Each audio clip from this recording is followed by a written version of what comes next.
안녕하세요. 오늘 제가 나와 있는 데는 정토종의 시원지라고도 할 수 있는 향적사에 나와 있습니다. 여기가 이제 예전에 선도스님 그리고 그 어른이 종남대사라고 종남산에서 또 수행을 오래 하셔 모든 신령한 것에 어떻게 보면 근원지라고 보시면 돼요. 이 장안불교가 융성해질 때 그 종남산, 남산이라는 이름이 거기서 나오는 거예요. 남산. 우리도 경주 남산, 서울 남산, 수도의 남쪽에 남산을 두는 게 장안의 남쪽에 남산이 있어서 그렇고, 그게 이제 남산 끝자락 쪽에 있다 그래서 종남산 이렇게 하는 거고, 거기에 모든 불교 유적 아니면 큰 스님들이 다 운집해 있었어요. 그래서 장안이 수도가 됐는데 수도 안으로는 딱 못 들어오고, 참 그게 아이러니한 사건들입니다. 그러니까는 원래 수나라가 천하를 통일했을 때 수나라하고 제일 가까운 종교는 천태종이었습니다. 수양제의 귀를 천태지자대사가 이렇게 받았었기 때문에 천태종이 굉장히 강했는데 통일을 하고 장안 쪽으로 수도를 옮기죠. 수도를 옮겼는데 이게 참 천태종의 비애입니다. 천태종의 비애. 수도를 따라서 천태종의 본부를 옮겨야 되느냐. 참 아이러니한 거예요. 수도가 옮겼는데 거기에 그 자기네들 집에 그 어떻게 보면 구축된 세력들을 옮겨갈 거냐. 안 그러면 그냥 거기 그쪽이 아무래도 편안하고 안정적이니까 거기서 계속 눌러 있을 거냐. 이거 굉장히 어려운 판단입니다. 결론적으로는 옮기는 게 맞았죠. 그래서 천태종은 그것을 옮기지 못했고 결국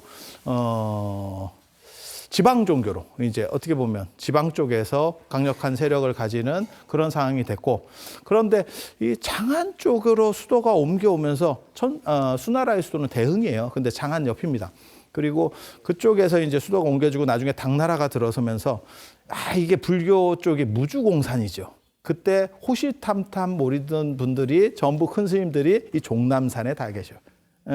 그래서 참 종남산에 영웅들이 있고 기회만 되면 이제 수도로 내려오는 거죠. 그래서 제일 크게 성공한 건 화엄종이고, 이분도 이제 종남제사라고 하는 게 종남산 쪽에서 계시다가 딱 하는 거고, 그리고 종남산과 관련해서는 제가 다음에 기회가 되면 그쪽을 갈 건데, 이게 진령산맥이거든요. 진령산맥에서 위로 쭉 올라가면 태백산이 있고, 그 태백산이 우리가 알고 있는 그 태백산입니다. 그 원조입니다. 우리가 생각하는 태백산맥, 당군이 내려온 뭐 태백산 신단수 다 짭입니다. 이 태백산 때문에 나오는 겁니다. 다 짭이고요. 그리고 의상대사랑 자장률사가 중국에 와서 이 종남산에서 유학했는데 이유는 모르겠지만 태백산에서 엄청난 영감을 받았어요. 갔다는 기록은 없습니다. 그런데 두 분 다 다녀오시고 나서 신라에서 태백산을 찾습니다. 그게 이제 자장률사가 찾은 데가 지금 한백산 정암사, 예전에 태백산이라고 불렸었고요. 그건 사적기에도 태백산 정암사라고 나옵니다.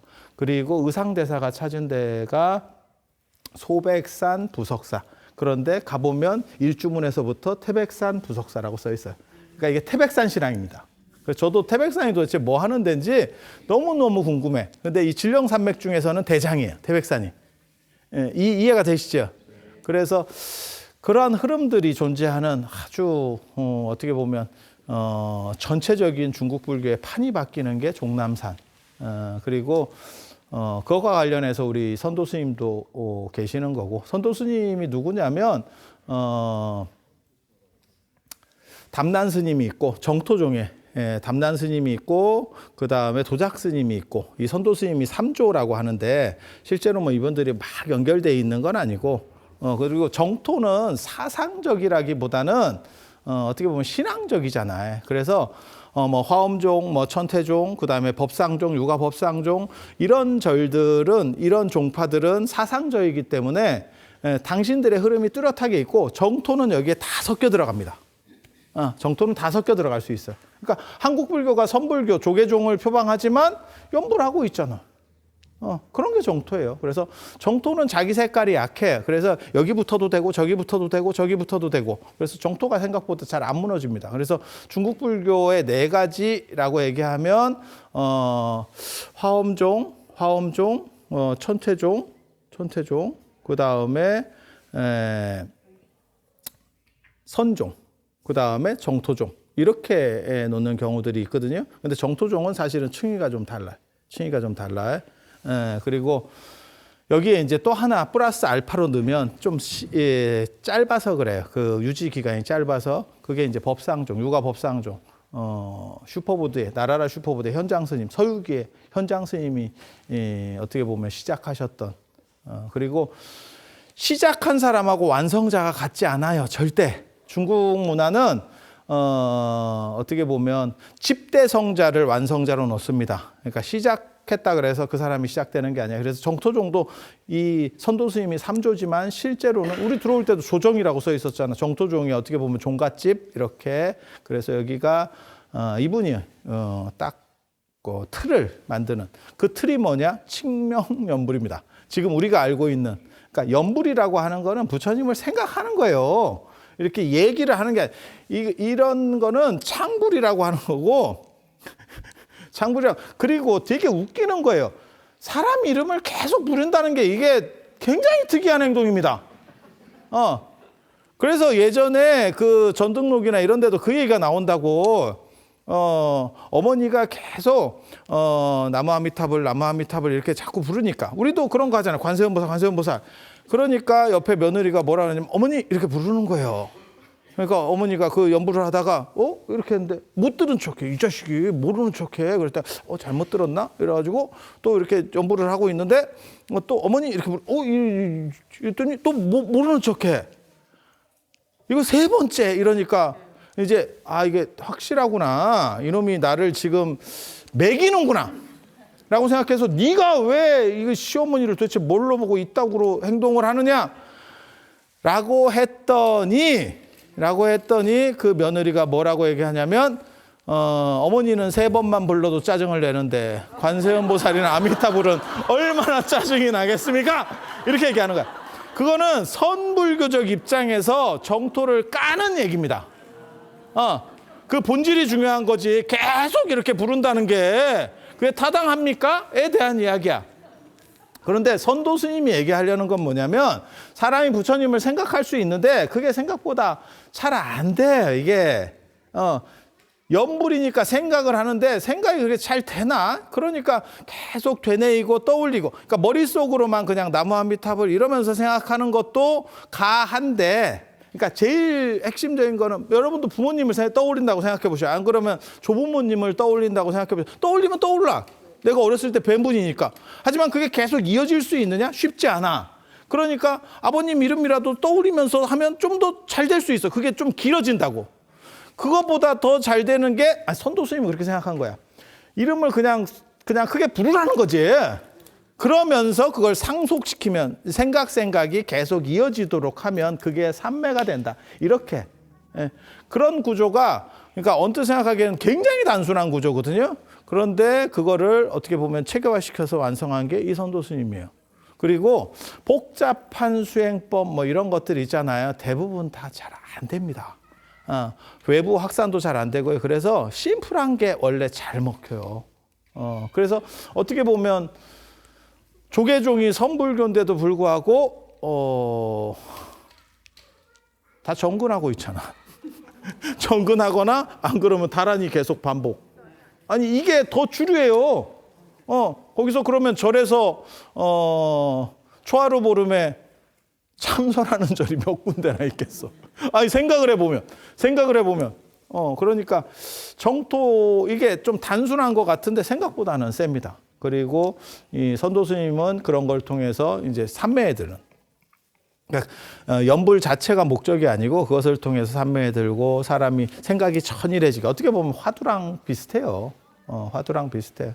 그래서 그런 거를 완성해낸 그리고 그걸로 지금까지도 어떻게 보면 그게 유행을 하고 있는 거죠.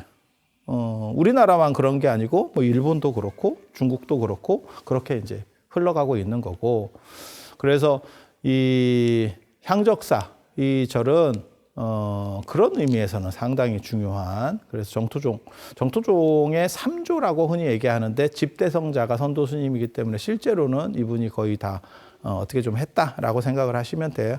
그리고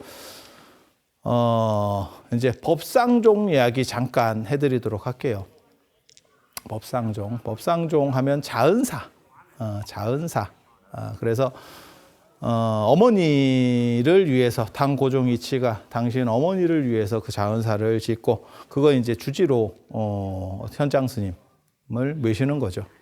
현장 스님은 당나라 초기에 뭐 가장 강력하기도 하고 그 다음에 정치적으로도 굉장히 중요했던 그렇게 될 수밖에 없었던 거는 당나라의 팽창 정책에 있어서 현장에 가지고 있었던 정보, 여러 나라들에 대한 정보가 너무너무 중요했기 때문에 그래서 정권과도 굉장히 강력하게 밀착이 되고 그리고 그러니까 스님들이 지금도 사실 쉽지 않은 게 뭐냐면 자꾸 뭐 마음을 내려놔라, 마음을 비워라 이런 얘기 해가지고 될 일이 아니에요. 비울 사람은 비우는 법을 가르쳐주고 비우는 걸 원하는 사람에겐 비우는 법을 가르쳐주고 채우는 걸 원하는 사람에겐 채우는 걸 가르쳐주고 성공하기를 원하는 사람은 성공할 수 있는 방안들을 이야기해 주는 거 사실은 그게 부처님이었어요. 그래서 왕들이나 이런 사람들이 찾아오는 거지 전쟁은 나쁜 거고 야 지금 전시체제야. 지금 계속해서 전쟁이 터지고 있는데 뭐 사람을 죽이는 건 당연히 안 좋은 거고 이런 얘기만 하고 뭐 마음을 비우라는 동 이러면 부처님은 존재하지 않았을 겁니다. 존재는 했겠지. 하지만 불교는 존재하지 않았을 거예요. 왜? 왕들이 그 얘기를 듣겠어요? 그래서 제가 그런 얘기 하는데 맹자에 보면 맹자 양효항품에 보면 맹자는 왜 뜨지 못했는가가 정확하게 나온다. 맹자는 당대에 못 뜨고 죽은 뒤에 뜨거든요. 당나라 말 정도에 가서 불교가 유행한 뒤에 떠요. 양해왕을 만났어. 상당히 유력한 왕이었어. 그런데 만나니까 그 양반이 어떻게 얘기하냐면 어떻게 되면 선생께서는 우리나라에 어떠한 이익을 주러 오셨습니까? 그러니까 그 당시에는 춘추 전국시대, 전국시대예요. 그러니까 막 싸우고 있어. 그러니까 삐딱 잘못하면 왕들은 이러한 전시체제 속에서 굉장히 열심히 합니다. 이유가 뭘까? 밀리면 초토화된다. 백성은 사는데 왕족은 끝나는 겁니다. 뭔 뜻인지 아시겠죠? 그래서 굉장히 열심히 해. 나름. 조선시대 왕하고는 달라요. 그거는 그냥 계속 어떻게 보면 안정적으로 가는 쪽 시절인 거고 여차하면 밀리는 시절이야. 전국시대라고. 밀리는 시절에서 밀리면 우리나라만 끝나는 게 아니고 백성은 거의 유지가 돼. 근데 귀족하고 왕족은 무조건 날아갑니다. 그래서 어떤 이익을 선생님께서는 어떤 이익을 주려고 이 나라에 오셨습니까? 라고 물어보는 거예요. 멋있지? 딱. 그랬더니 맹자가 뭐라고 얘기했냐면 임금은 왜 추접스럽게 이익 얘기를 먼저 하십니까? 도덕적인 것, 도에 대한 얘기를 물어봐야 되는 거 아닙니까? 그래서 부처님 말씀을 보면 부처님은 칠불세법 얘기할 때 보면 바이샬리 사람들이 어떻게 하면 우리나라가 잘 될 것 같습니까? 이렇게 얘기하면 나름 돌려서 다 얘기를 해줍니다. 직설적으로는 얘기 못해요. 종교인이 앞에 대놓고 이렇게 하면 된다. 요거 얘기 못합니다. 그래서 부처님께서 뭐라고 말씀하시냐면 불교를 믿으면 잘 살겠다. 이게 굉장히 중요한 거예요. 잘 살아야 뭐라도 이렇게 옵니다. 여러분이 다 마음을 비우면 우리는 비우라고 말할 대상이 없어져. 이게 아니야. 그래서 잘 살아야 돼. 그리고 신도들한테는 언제나 하신 얘기가 있어. 부처님이 시론, 계론, 생천론 보시하고 계율을 지켜서 이게 그 다음에 나중에 천상에 태어난다는 건데 이게 굉장히 중요한 게 뭐냐면 보시하고 계율을 지키는 게 남을 위해서가 아니고 그것을 통해서 네가 리더로서 인정을 받는 거예요. 그러니까 풀 때 풀으라는 얘기야. 계속 풀면 호구고 풀 때 풀면 내가 대우를 받는 거고 풀 때 안 풀면 짠돌이가 되는 거야. 그게 굉장히 미묘해요. 미묘해. 그리고 사람들은 빡시게 살고 계율적으로 사는 거를 다 힘들어해. 그런데 놀랍게도 그렇게 사는 사람을 내가 그렇게 못 살기 때문에 존중해줘요. 그래서 그런 사람이 말을 할 때 말빨이 먹혀요. 그래서 어떻게 하면 리더가 될 수 있느냐? 적절하게 풀고 너희들하고 같이 놀지만 조금 한 단계 다른 걸 보여줘라. 그 얘기예요. 그러면 성공한다. 그 성공 법칙은 아마 지금도 맞을 거예요. 그러니까 친하게 너무 자식들하고도 잘 지내줘. 그러면 나중에 자식이 만만하게 봐요. 부모도 마찬가지예요. 딱 그렇게 말린다니까요. 세상이 참 진기하지. 참 진기해. 그래서 이상주의자들의 그러한 한계라는 게 존재해요. 근데 현장 스님도 정치적으로 굉장히 잘했어요. 현장 스님은 종교인이기 때문에 제가 이렇게 현장 스님 기록들을 제가 현장 빠잖아. 그래서 현장에 3가지 자료가 있어요. 가장 중요한 자료가 대당서역기, 그 다음에 자은전, 그 다음에 도선의 속고승전에 나오는 현장전. 이걸 잘 읽어보면 이 양반이 머리는 좋은데 또 종교인이다 보니까 순진해가지고 인도 사람한테 많이 낚여요. 기록들을 보면 이렇게 믿고 있는데 자기는 진짜라고 믿는데 우리가 볼 때는 아유 이 양반이 또 낚였구만. 또 인도 놈한테 속았구만. 이런 생각이 딱 들어. 그런 한계가 있기는 한데 그래도 이 양반이 전 세계를 그 당시에는 그게 세계인이요. 어떻게 보면. 그래서 많이 다니다 보니까 거기서 노하우가 있고 어떻다라는 판단이 있어.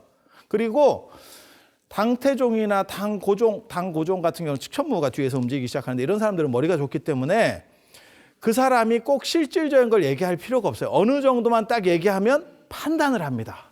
현장 스님이 가지고 있었던 그 경험들이 결국 당나라에는 엄청난 자양이 되고 현장 스님 위치가 올라가니까 불교가 떡상하기 시작하죠.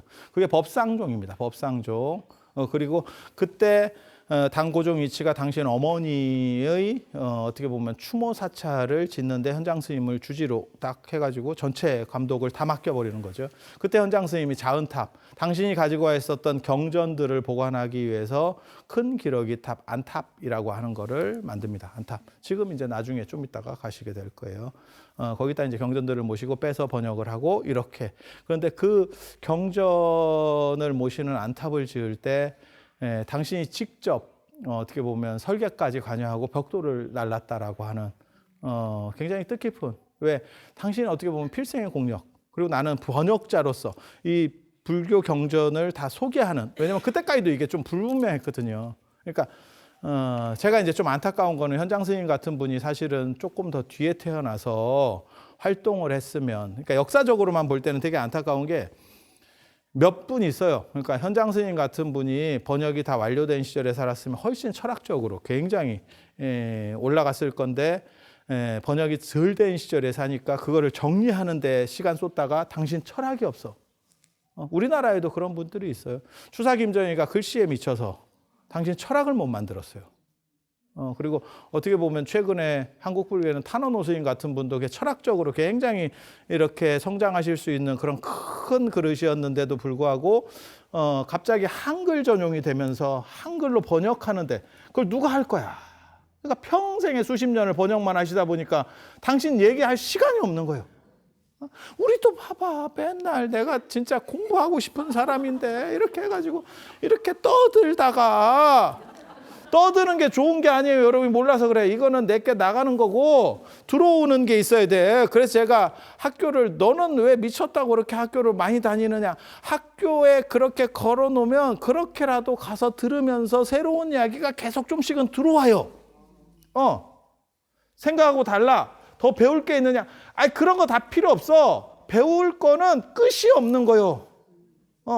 내가 아는 분야가 있는 것뿐이지 그 사람들은 새로운 이야기를 계속해. 그래서 배우면은 끝이 없는 거야 진짜. 그리고 영역도 끝이 없는 거야 진짜. 세상이 이렇게 바뀔 줄 어떻게 알았어? 아니 그렇잖아. 갑자기 인공지능이 되면서 막 세상이 또 한 번 바뀌었어. 이게 무슨 그래서 흥미로운 거지. 그래서 현장 스님 좀 아깝기는 한데 그 당시 시절로서는 그 양반이 거의 중국 불교의 틀을 다 갖췄어요. 그리고 그 양반이 틀을 갖추니까 누가 나타나냐면 그 자은사 그 탑 그 얘기만 잠깐만 더 해드리고 그 탑을 건립할 때 그게 안탑이잖아요. 대승불교와 소승불교의 가장 큰 차이, 저 남방불교, 쟤네가 부파불교, 분별설부인데, 걔네를 소승이라고 대승에서는 얘기하거든요. 근데 그 가장 큰 차이가 뭐냐면, 육식을 안 하느냐 하고, 육식금지하고, 대승이 건 표제는 그거예요. 모두가 부처님이 될 수 있다. 이게 두 가지가 제일 중요해요. 그러니까 행동적으로는 육식금지, 그 다음에 내용적으로는 부처님이 될 수 있다. 술 문제는 생각보다 잘 안 나옵니다. 왜? 인도 사람들은 날이 더워가지고 술을 안 먹어 잘. 그냥 먹으라고 해도 안 먹어. 40도, 50도 막 이렇게 올라가는데 어떤 놈이 술을 먹겠어. 그러니까 술 잘 안 먹어요. 그러니까 육식 금지하고 그 다음에 모두가 부처님이 될 수. 이건 바꿔 말하면 소승불교는 육식을 한다는 거고 그 다음에 모두가 부처님이 될 수 없다라고 하는 얘기예요. 그래서 현장 스님이 인도에 가서 그 안탑에 굉장히 꽂혔던 그 기록이 나와요. 그러니까 그 큰 기록, 나중에 그 기러기 탑인데 그 기러기 탑 내용이 뭐냐면 소승불교의 스님들이 기러기가 이렇게 줄지어 날아가는 걸 보면서 저는 그 굉장히 감동 깊거든요. 쫙 날아가는 걸 보면서 농담으로 저거 구워 먹었으면 좋겠다. 난 진짜 그런 사람을 봤어요. 소가 지나가는 걸 보면서 저거 구워 먹으면 맛있겠다. 난 그런 사람을 진짜 봤어. 저거를 이렇게 엉덩이를 이렇게 잘라가지고 구워 먹었으면 좋겠다. 지나가는데 그 얘기를 하네. 와, 나 깜짝 놀랐네. 그랬는데, 아니 농담으로 하는 거지. 어느 정도. 그렇게 해서 했는데 그 갑자기 기러기가 땅으로 떨어지면서 그 앞에서 떨어져 죽었다는 거예요.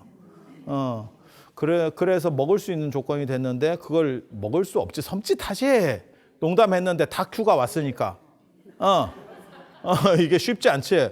그래서 부처님께서 탁발 시절에는 어쩔 수 없어서 고기를 먹으라고 했지만 나중에 절이 만들어지고 선택해서 먹을 수 있는 상황이 됐을 때는, 절에서 밥을 해먹는 상황이 됐을 때는 굳이 안 먹어도 되는데 라는 부처님의 뜻이 있기 때문에 그것에 어떻게 보면 그 가르침을 드러내주기 위해서 기러기가 우리를 위해서 희생했는갑다 라고 해서 당신들이 대승으로 전향하고 그 기러기를 추모하는 그 기러기를 놓고 탑을 만들었다는, 그게 안탑설합니다. 안탑, 기러기탑. 그래서 현장 스님이 기록도 자세히 남기고 있고 거기에 감동을 받아서 당신이 절을 짓게 되는, 전권을 위임받았을 때 그 기러기 탑을 세우게 되는 거고, 거기에다 당신이 가지고 왔던 그 죽음을 무릅쓰고 가지고 왔던 경전들을 보관하고 빼서 번역을 하는 거예요. 그렇게. 그런데 요즘은 거기를 대안탑이라고 하는 이유는 그 옆에 이제 나중에 이런 전탑들이 많아요. 그래서 소안탑이, 의정 스님이 나중에 경전 모신 거를 경전 가지고 온 거를 보관하기 위해서 만든 소안탑을 소안탑이 생김으로써 조그만한 탑, 그래서 대안탑, 소안탑 뭐 이렇게 두 가지로 나뉘게 된다라고 하는 거고, 그래서 그 법상종 어떻게 보면 본찰이에요. 자은사가 그리고 그 법상종 본찰에 규기 스님이, 현장 스님의 제자인 규기 스님이 계셨고, 규기 스님이 어떻게 보면 저를 법상종의 시조입니다. 그러니까 당신 은사였었던 현장 스님이 시작해 놓은 거고, 그걸 집대성한 거는 규기 스님. 그래서 현장 스님 전기가 자은전인데, 이름이 자은하면 잘 모르는 사람들은 규기 스님 전기인가? 또 이렇게 생각해요. 자은 스님이 규기 스님 오기도 하거든요. 그래서 그런 사건이 벌어지는 거고, 그 다음 시절이 되면 현장 스님이 이렇게 판을 다 중국 불교의 틀을 잡아 놓으면 거기에 누가 나오냐면 이제 화엄종이 움직이기 시작합니다. 종남산에서 기회를 노리고 있었던 화엄종, 현수법장 스님이 드디어, 그게 천목사입니다. 현수법장 스님의 절이 천목사입니다. 좀 이따가 또 가게 될 겁니다. 소안탑이 있는, 나중에는 의정 스님이 거기 있다가, 거기 절이 좋으니까 거기에 큰 스님들이 계속 좋은 절에 살려고 하겠지. 그러니까 거기에 당신이 주석하면서 그 소안탑을 만들었지만, 처음에는 거기 화엄종 사찰이에요. 그래서 화엄종의 현수법장 스님께서 거기에 계시면서 화엄종을, 지난번에도 제가 그 말씀 드렸어요. 송나라 때까지 화엄종이라고 안 하고 현수종이라고 했다. 현수종이라고 했다. 그거는 현수법장 스님이 그렇게 중요한 위치에 있었기 때문에. 그래서 초조 투순, 2조 지엄, 3조 법장이지만 4조 진관, 5조 종밀까지 뭐 이렇게 내려가는데, 실제로는 이 3조가 만든 거예요. 3조가 만든 거예요. 그래서 그 법장 스님의 가장 중요한 사찰. 그러니까 번역이 다 되고 어느 정도 틀이 완성되니까 거기서 사상이 꼽히기 시작하는 거예요. 사상이 꼽히기 시작하는. 우리나라도 똑같은 상황이 비슷한 시절에 일어납니다. 자장률사가 털을 깔고 자장률사가 계율적으로 승단을 정비하고 불교를 넓히기 시작하니까 10집 중에 8, 9집이 불교를 믿었더라 라고 하고 그 틀이 갖춰지니까 그 다음에 의상원효 같은 사람이 나타나서 사상적인 거, 그 다음에 어떻게 보면 청정성, 의상은 청정한 사람, 그 다음에 원효는 세속적인 사람, 세속적인 사람. 약간 달라요. 그러니까 연기자나 이렇게 뜬 사람들도 마찬가지예요. 약간 이렇게 대중과 거리를 좀 두면서 이렇게 주변에서 가끔씩 나오는 분들이 있고, 그 다음에 대중과 같이 굴러다니는 분들이 있고, 그래서 원효 같은 경우는 같이 있는 사람. 스님들도 다르잖아. 우리 같은 경우 약간 원효까지 대중과 굴을 뿐더러 대중과 싸우지. 스님은 양보해야 된다. 이런 생각을 버려. 뭔 양보야? 부당한 건 들고 일어나야지. 그렇게.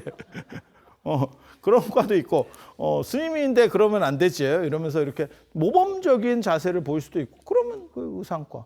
그러니까 성향이 좀 다른 거예요. 근데 의상과들만 너무 있으면 격리가 되는 문제가 벌어지고, 그 다음에 원효과들만 너무 있으면, 그러면 이제 경상도에서, 박한 양반을 부르는 야, 이놈의 화상아. 이렇게 이제 사건이 벌어지는 거야. 야, 이 화상아, 이씨. 이렇게 벌어지는 거야. 그래서 화엄종이 한번 쫙 꽃을 피면서 만개하고, 그 다음에 당나라가 떡상하고 화엄종이 삼장법사 현장 스님이 중국 불교의 틀을 완성하고 정비를 딱 하고 그 위에 화엄종이 꽃을 피우면서 사상적으로 쫙 만개하니까, 그리고 경제력이 점점 당나라가 올라가요. 당나라가 이렇게 올라가면 뭐가 있는지 아세요? 우리도 마찬가지예요. 경제 수준이 올라가면 그 다음에 뭐가 있는지 아세요? 명품에 대한 수요가 나옵니다. 나는 좀 달라. 나는 좀 달라. 뭔가 좀 다르기를 원해. 그렇게 명품에 대한 수요, 다른 말로 하면 특수성이라고 하는 거예요. 나는 좀 뭘 어떻게 좀 돋보였으면 좋겠다. 그게 밀교입니다. 밀교. 여러분이 사실은 밀교하면 되게 어렵게 생각하지만 아니에요. 여러분이 행동하시는 게 사실은 상당히 밀교적이에요. 똑같이 시험을 보는데 내 자식은 좀 더 됐으면 좋겠어. 그게 사실은 밀교야. 이해가 돼? 아니, 정이라면 모든 사람이 잘 봐야 되는 거 아니에요? 그러면 기도를 왜?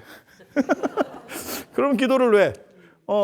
다 잘 보지만 내 자식은 찍은 게 몇 개 더 들어가기를 원하는 거지. 그게 밀교야. 조금 다르지.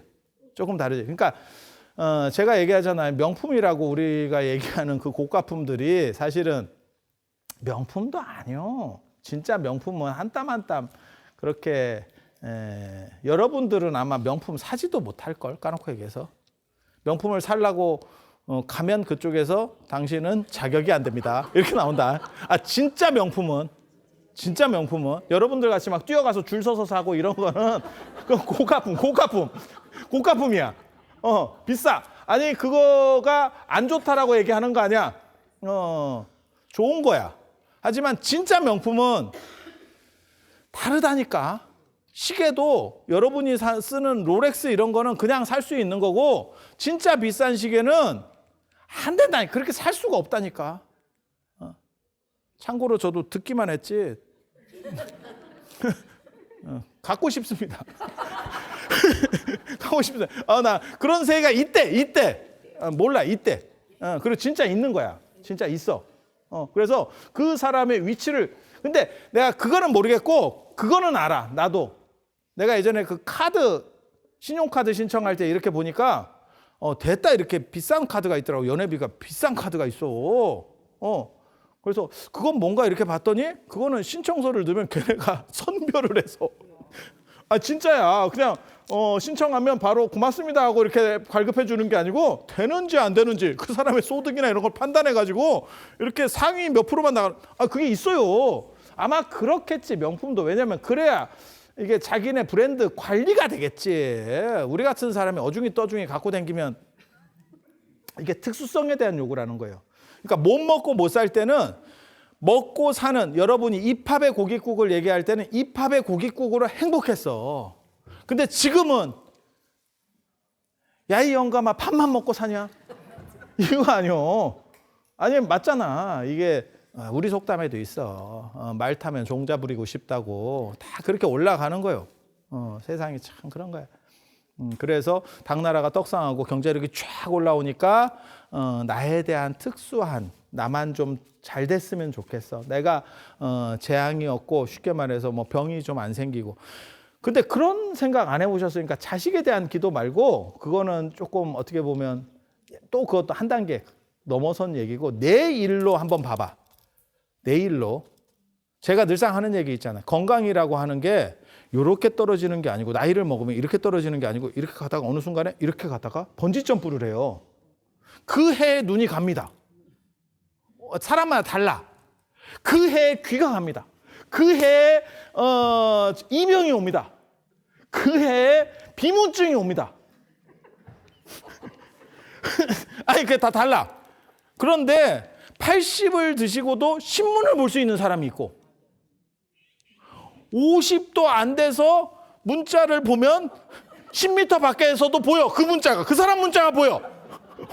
도대체 글씨가 얼마나 큰지 이따시만하게 놓고 봐. 아니야, 있어. 있어. 분명히 있어. 그 차이를 도대체 어떻게 할 거냐고. 그리고 지금 제일 안 좋은 병이 있잖아. 늘상 얘기하는 가장 안 좋은 병. 그게 치매하고 어떻게 보면 중풍 이런 거거든요. 야, 이거 진짜 문제 있는 병이잖아. 누구는 생기고 누구는 안 생겨. 착한 일 한다고 안 걸리고 나쁜 일 한다고 걸리냐. 그러면 대박이지. 근데 그게 아니잖아. 옆에서 보고 있으면. 왜 하필 저 어른이 저렇게 됐을까? 어떻게 보면 우리 부모님들인데도 불구하고 저 양반이 진짜 고생만 해서 이제 조금 어떻게 좀 댕기고 펴볼라 갔더니 저 양반이 저렇게 됐네. 또 있고. 있어. 주변에 봐봐. 그런 걸 어떻게 판단할 거야? 그 의사도 판단을 못해요. 지금. 그러면 무슨 일 생각할 수 있느냐? 기도를 열심히 해서 나만 좀 일단 나 좀 빼주시면. 뭐 다 뺄 수는 없을 것 같고, 상황을 보니까 다 빼주면 좋은데 쉬울 것 같지 않아. 그러면 이게 어떻게 작동하는지 잘 모르니까 나까지만 이렇게 해가지고 나까지만. 요 생각이 없으면 사람이 아니오. 없으면 사람이 아니오. 그게 밀교예요. 밀교. 그러니까 밀교는 번성한 뒤에 나오는. 그러니까 두 종류가 있거든요. 밀교가 두 종류가 있어. 하나는 떨어지는 상황에서, 그러니까 전혀 먹을 게 없는 상황에서 나만 좀 먹었으면 좋겠다가 있고, 이제 안정이 되면 나만 조금 더 북돋아졌으면 좋겠다. 우리도 그런 거 있잖아. 우리도 유튜브 하면서 보면 어떤 건 이거는 좀 터질 것 같은데 안 터져요. 어떤 거는 던져놨는데 터져요. 야, 그거 어떻게 기도를 해야 되나? 너무 없어 보이긴 한데 그러면 그게 없으면 내가 죽느냐? 아니에요. 여러분도 마찬가지지. 가방 안 산다고 죽냐? 안 죽어요. 그러니까 바깥 양반하고 그 얘기 있잖아. 그 어디 결혼식 이런 데 가려고 그러면 자꾸 민기적거리고 왜 그렇게 민기적거리는 걸 보면 갖고 갈 게 없대. 입을 게 없대. 그럼 저건 뭐냐? 저건 뭐냐? 저건 옷이 아니야. 가방이 아니야. 생각이 다른 거지. 여러분이 몰라서 그래요. 남자들은 자다가도 10분 만에 나와서 갈 준비합니다. 갈 준비합니다. 근데 여자들은 시간이 오래 걸리잖아. 그러니까 거기에 맞는 합당한 게 존재하지 않는 거지. 그건 조금 다른 거예요. 그러니까 기본이 있느냐 없느냐의 문제는 이미 벗어난 시절이에요. 우리나라도. 지금 진짜 놀랍지 않아? 나는 그 생각할수록 놀라운 게 어떻게 우리가 일본을 앞지르고 GDP도 앞지르고 최저임금도 앞질렀어요. 진짜야. 그래서 일본을 우리나라가 넘어섰다는 건 진짜 참 대단한 일이라고 생각을 해요. 가서 코끼리 밥솥이나 사오라고 하던 저 어렸을 때 기억이 있어, 진짜. 그런데 그 일본을 어떻게 보면 역전시켰다는 거. 그건 뭐 어떤 뜻이냐면 이제 우리는 먹고 살 거는 끝난 시절이 된 거죠. 거기서 어떻게 하면 행복할 것이냐. 지금 오늘날에 와도요. 그러니까 못 먹고 못 살아서 지금은 행복하지 않은 게 아니고 어떻게 하면 좀 더 잘 먹고 잘 살까. 여기서 잘이라는 게 배부르고 등 따숩고가 아니고 그러니까 저도 제가 늘상 하는 얘기가 등 따숩고 배부르게라는 얘기를 하거든요. 굉장히 속된 표현 같은데 그게 어떻게 보면 생물에게서 가장 중요한 거고 그리고 그 등 따숩고 배부르게는 단순히 등이 좀 더 따뜻하고 먹을 게 좀 더 많은 걸 얘기하는 게 아니에요. 결국 그것의 최종 지향점은 행복이에요. 그리고 그 행복의 마장 정점에 있는 게 부처님은 뭐라고 얘기하시냐면 열반이라고 그랬어요. 깨달음, 열반이라고 그랬어요. 그것은 무너지지 않는 행복. 그래서 화엄종은 철학을 얘기하고 정토종은 연부를 통해서 신앙적인 측면을 얘기해요. 다 필요하다고 생각해요. 그러니까 학문적인 것도 필요하고 신앙적인 것도 필요하다고 그래요. 그리고 밀교의 이런 주술적인 거, 나를 조금 더 돋보이고 특화시켜줄 수 중요하다고 생각해요. 그리고 명상적인 거 중요하다고 생각해요. 그러면 이 중에서 뭐가 제일 중요하냐? 터지는 거. 터지는 거. 이게 가장 핵심이요. 왜? 나한테 이익이 되니까. 안 되는 거를 갖다 뒤밀어서 될 일이 아니오. 아니, 여러분 자녀분들도 다 마찬가지지. 누가 구글 같은 데 취직하고 싶지 않겠어. 하지만 상황 파악을 해서 머리를 뒤밀어야지. 뒤밀어야지. 누가 연봉 뭐 3억, 4억, 5억씩 받는데 가고 싶지 않겠어. 다 가고 싶지. 하지만 적절하게 조율해서 내 위치보다 약간 높은 데서 거기 딱 들어가면 그게 내 자리요. 그러면 그렇게 하기 위해서는 어떻게 되느냐? 기본 노력은 조금 해야 되고 그 다음에 찝쩍거려 봐야지. 그래서 오늘 여러분들이 큰 절을 4군데를 참배하시는 미친 일정입니다. 우리나라에서도 삼사순례가 그렇게 쉽지 않은데 외국까지 와서 그것도 큰 절로 찌리한 절들이 아니고 규모가 큰 절 4군데를 순례한다는 거 쉽지 않습니다. 그래도 여러분들께서 잘 따라 주시니까 그게 가능한 거고 그리고 그걸 통해서 여러분들이 어떻게 해서든지 기도하고 향이라도 하나 더 사르시면서 여러분 댁내에 부처님의 가피가 두루 충만하시기를 기원드리면서 오늘 마치도록 하겠습니다. 자, 들어서 감사합니다.